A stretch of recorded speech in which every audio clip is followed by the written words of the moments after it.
Hello,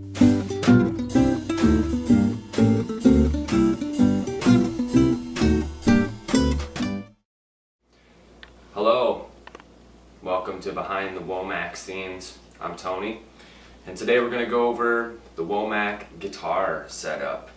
And we're going to start with the low end, so let's get started.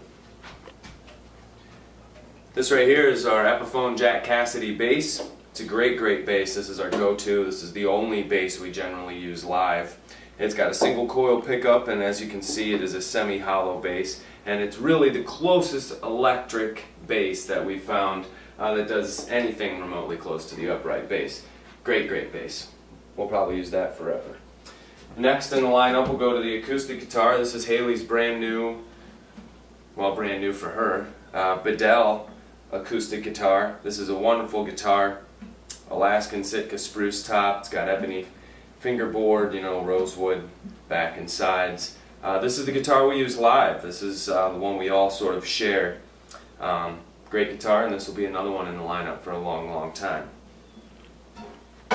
Next in line is Noah's guitar. This was the stage guitar before Haley's Bedell. This is an Alvarez. Great guitar. Believe that it's a spruce top.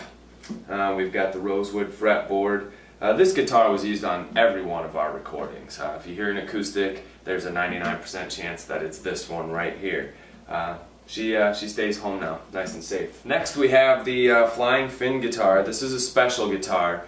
We don't take this one out live very much, but this was the go-to guitar for most of the electric tracks on the Blue Room. It's a Flying Fin, Finnish Guitar Works. This is a handmade guitar, beautiful specimen.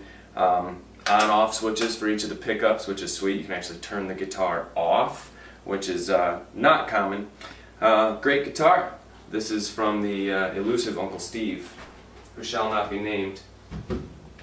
Next in line is this wonderful piece of art, really.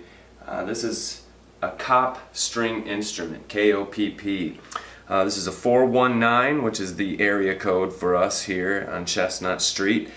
It's a 419 guitar. He makes great arch top, hollow body guitars. This is his hollow body electric. For those of you who knows what this means, these are humbucker pickups, but they've got the push-pull knobs right here, so it's basically like switching to a single coil, a little bit more bite. Wonderful guitar. Check out his stuff, Kopp String Instruments. Google it. Next we've got the Road Warriors. This was my first real electric guitar, I'll say. This is just a 60th anniversary Fender Telecaster. Very standard. It's got the single coil pickups. I have modified it with a Babix full contact hardware bridge. Great for sustain, clarity, and tone. I'll never go back. And I've put a ball bearing nut on here, which sort of helps for string bends like this. That's a modification that was done by Jamie Castle Music, local modification. Added locking tuners. I love this guitar. I could talk about that one all day. And the other Road Warrior. Used that Telecaster and this Stratocaster almost every gig now for a while. This is very similar, obviously, but this is the American HSS Special guitar, which means it's got the humbucker back here. I've also got the ball bearing nut on there for the bends, of course, and locking tuners. And I've also got Babix swivel saddles, from the full contact hardware guys. Love that stuff. And that is it for the guitar rundown. We'll move on to the amp and the pedal board next. The amplifier that I've used now for a couple years is a Traynor YGM-3 reverb mate. I believe it's a 1974. Done some modifications. It's got the chicken head knobs here. That's just aesthetic value, and replaced the grill cloth, obviously. It's a 22 watt amp, great amp. We've heard a lot of Fender amps, Mesa Boogies, Marshalls out there, and pound for pound, I think she keeps up with all of them. 22 watts. It's got a Fender Eminence speaker in the back. Great amp. We'll keep this one around forever. This is the pedal board. A lot of you see me doing the tap dancing routine, and a lot of people ask about it, you know, what are these for? So I'm going to give a brief rundown of it. For those of you who care about such a thing, the signal starts here, the guitar comes into the volume pedal, which is the Ernie Ball VP Jr., which luckily has a tuner out, goes directly to the tuner. This guy's not even really in the chain. So it goes out from the pedal into the compressor, from the compressor out to the Deja Vibe, the Jimi Hendrix pedal. This is the one that gives the swell and the push. It's sort of like a phase, but I just call it the Jimi Hendrix pedal, rightfully so.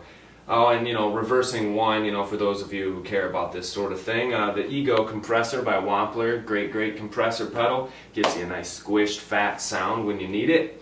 That's all I'll say about that. That's an elusive effect. So onwards, after the Deja Vibe, we go to the full tone Clyde Deluxe wah pedal. This is 3 wah pedals in one. I swear by this thing. I set it on the whacked setting. Great pedal. Out from there we go to the Voodoo Lab Sparkle Drive. This is, I use it basically as a sweetener. I don't use it for an overdrive or distortion. Just as a clean boost. Goes out from the Sparkle Drive and the full tone, full drive. That's the 3rd full tone on the board. I obviously love those guys. And that's just an overdrive, channel 1 and 2. And obviously this Boss split switch pedal for the tremolo. And one of the coolest parts, the part that I waited for so long, this is the Voodoo Lab Pedal Power 2 mounted underneath the pedal train board. Yeah, except no substitute for that. That powers all these things. One plug comes out and then they have life. I think that's pretty much it for the rig rundown. We'll be back and we'll cover some of the other things that we use at the Womacks live show and in the studio. Thanks guys.